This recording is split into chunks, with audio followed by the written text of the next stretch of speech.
आहे आणि मी कोल्हापूरचाच आहे. ॲक्च्युली शेअरिंग करायचं तर खूप आहेत. लोकांना जसं सजेस्ट करतो तसे लोकांचे डिसीज क्युअर होत चालले आहेत आणि त्यांचे अनुभव बघून लोकही कॅंगनचे जे अल्कलाईन वॉटर आहे त्याकडे डायव्हर्ट होत चालले आहेत. घरचाच एक अनुभव सांगतो की माझ्या ब्रदरला ॲक्च्युली डेंग्यू झाला होता आणि प्लेटलेट वडीलही माझे डॉक्टर आहेत आणि आम्ही जस्ट टेम्परेचर त्याला आलो होतं 100 म्हणून आम्ही ट्रीटमेंट दिली घरीच. पण टेम्परेचर कमी झाला. मग आम्हाला वाटलं की आता परत काय होणार नाही आणि 2-3 दिवसानंतर परत असं त्याला विकनेसपणा जाणवायला लागला. पण टेम्परेचर नव्हतं त्याला. ज्यावेळी CBC आणि डेंग्यू टेस्ट केली त्यावेळी पॉझिटिव्ह आला आणि प्लेटलेट काउंट बघितला तर 60,000 फक्त होता, जो अबो 1.5 लाखाच्या वर लागतो 4.5 लाखापर्यंत. आणि ज्यावेळी असं वाटलं की ठीक आहे, पण मंडे होता त्या दिवशी आणि सर म्हणले की ठीक आहे, म्हणजे एक MD मेडिसिन डॉक्टर आहेत त्यांच्याशी कन्सल्ट केलं. ते म्हणले की मंडेला आज तुम्ही केले 4 वाजले, त्यापेक्षा तुम्ही काय करा ट्युजडेला परत एकदा करून या.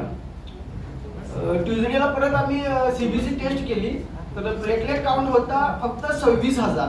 म्हणजे एवढा डाऊन होत चालला होता आणि जो डाऊनफॉल होता. आणि ज्यावेळी त्याला मी ॲडमिट केलं 1-2 दिवसाची ट्रीटमेंट घेऊ म्हणलो आणि त्याच्यासोबत मी लोहार सरांशी बातचीत केलं तर मी कॅंगनचं वॉटर 9.5 pHचं वॉटर चालू केलं. तर विदिन 2 डेज म्हणजे ट्युजडेला ॲडमिट केलं होतं, वेनसडेला आम्ही ज्यावेळी चेक केलं तर परत रिटर्न तो 70,000वर आला होता आणि थर्सडेला आम्ही म्हणजे डिस्चार्ज घेऊन बाहेर पडलो होतो. त्यावेळी त्याचा 1 लाख प्लस झाला होता. ठीक आहे, त्याची मेडिसिन चालू होती डॉक्टरांची, पण त्याच्यासोबत हे मी 9.5चं वॉटर दिलं होतं. तर 2 दिवसामध्ये त्याचा 1 लाख प्लस झाला होता 26,000वर. म्हणजे हा एक मिरेकल आहे रिझल्ट. कारण आम्ही याच्या अगोदर सुद्धा मी माझ्या OPD लेवलला सुद्धा मी डेंग्यूचे पेशंट हँडल करतो, पण मेडिसिन 3 दिवस देऊन सुद्धा एवढे फास्ट प्लेटलेट वाढत नाही आहे. पण मला हा एक चमत्कार जाणून आला.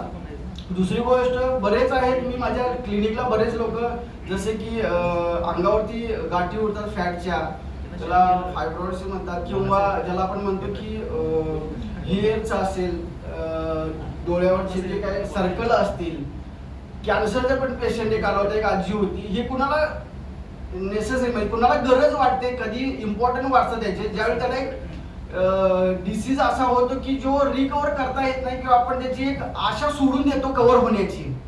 जसं की हे झालं होतं, कॅन्सर झाला होता, त्यांना पाठीमध्ये एक गाठ होती, फक्त ती काही दुखत होती, बरेच वर्षापासून होती. ज्यावेळी ती गाठ चेक करण्यासाठी दिली त्यावेळी कळालं की त्यांना फायब्रॉइड्स म्हणजे गाठीचा एक कॅन्सर झालेला आहे पाठीमध्ये. आणि त्यांना ठीक आहे, त्याचं एज त्या आजींचं 60+ होतं आणि कोल्हापूर कॅन्सर सेंटरला ती 2 दिवसानंतर काय होतं की त्यांचं ऑपरेशन होतं आणि मला फक्त दुखतंय म्हणून इंजेक्शन फक्त द्या 2 दिवस स्टेबल होण्यासाठी पेशंट. आणि ज्या दिवशी मी बघितलं त्यांच्या घरी जाऊन बघितलं तर ते ट्युमर खूप मोठा झाला होता.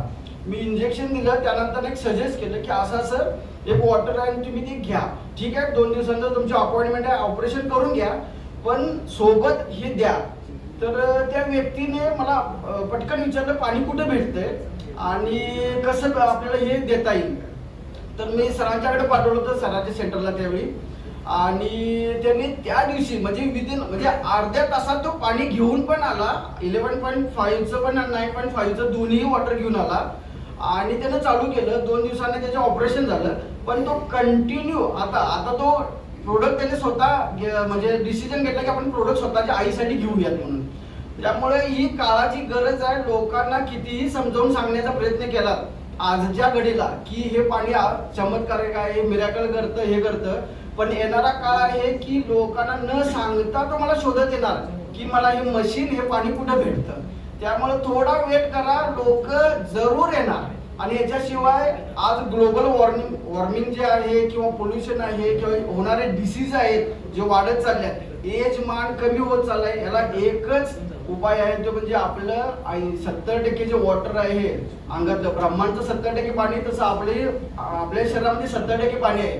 तर हे कुठेतरी बिघडत चाललेलं आहे, चेंज होत चाललेलं आहे, म्हणून डिसीज वाढत चालले आहेत आणि याला ऑप्शन एकच आहे, कॅंगन वॉटर. थँक्यू.